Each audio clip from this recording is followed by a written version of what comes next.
Section 4. You will hear part of a lecture about noise in cities. First, you have some time to look at questions 31 to 40.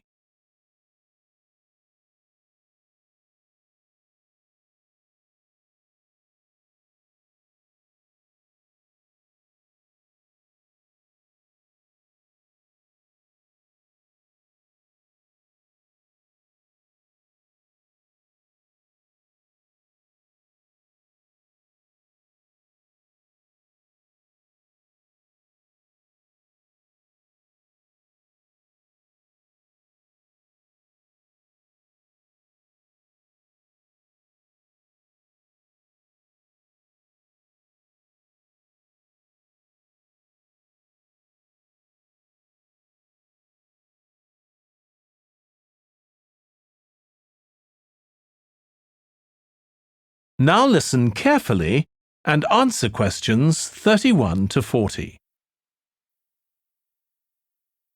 This lecture will be about the science of acoustics, the study of sound, in relation to urban environments such as cities.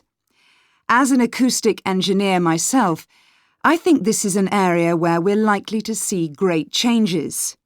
In the past, researching urban soundscapes was simple. We measured levels of sound in decibels, so I used to take my sound meter and I measured the noise somewhere. And then I might ask a sample of people to say at what level the sound became annoying.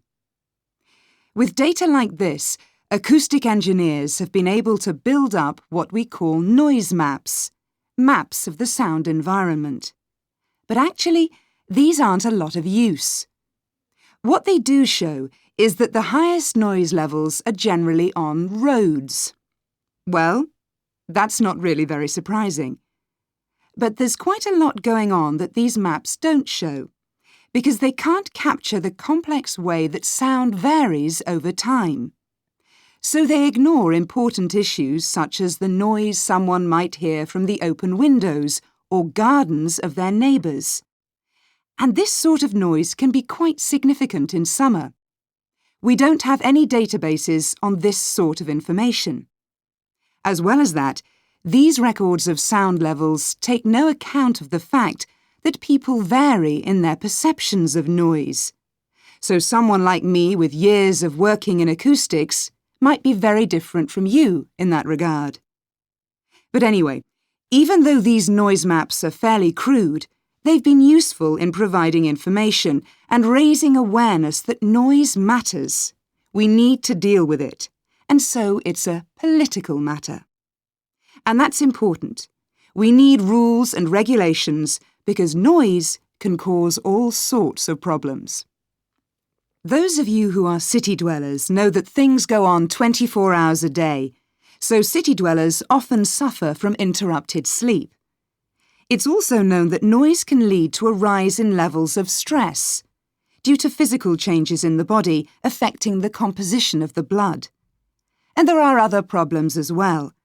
For instance, if school children don't have a quiet place to study, their work will suffer.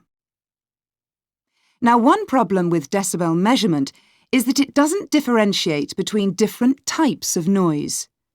Some types of sounds that most people would probably think of as nice and relaxing might well score quite highly in decibel levels.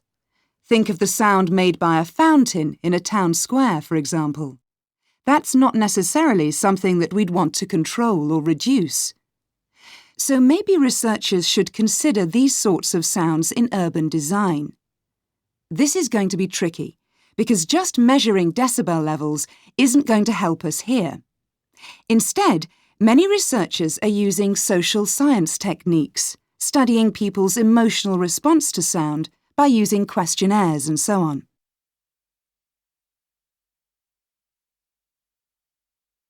So what exactly do people want to hear in an urban environment? Some recent interdisciplinary research has come out with results that at first sight seem contradictory. A city needs to have a sense of activity, so it needs to be lively, with sounds like the clack of high heels on a pavement or the hiss of a coffee machine. But these mustn't be too intrusive, because at the same time, we need to be able to relax.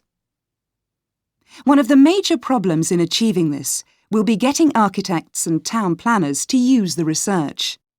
Apart from studying the basics of acoustics, these people receive very little training in this area. But in fact, they should be regarding sound as an opportunity to add to the experience of urban living, whereas at present, they tend to see it as something to be avoided or reduced as far as possible, or something that's just a job for engineers, like the street drainage system. What's needed is for noise in cities to be regarded as an aesthetic quality, as something that has the qualities of an art form. If we acknowledge this, then we urgently need to know what governs it and how designers can work with it. We need to develop a complex understanding of many factors. What is the relationship between sound and culture?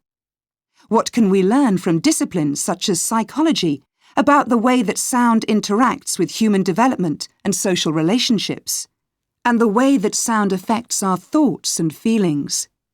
Can we learn anything from physics about the nature of sound itself?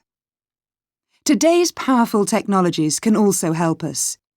To show us their ideas and help us to imagine the effect their buildings will have, architects and town planners already use virtual reality, but these programs are silent.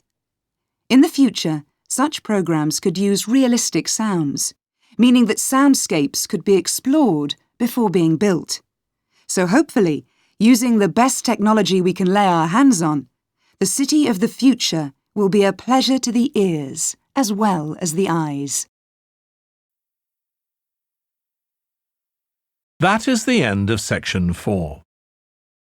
You now have half a minute to check your answers.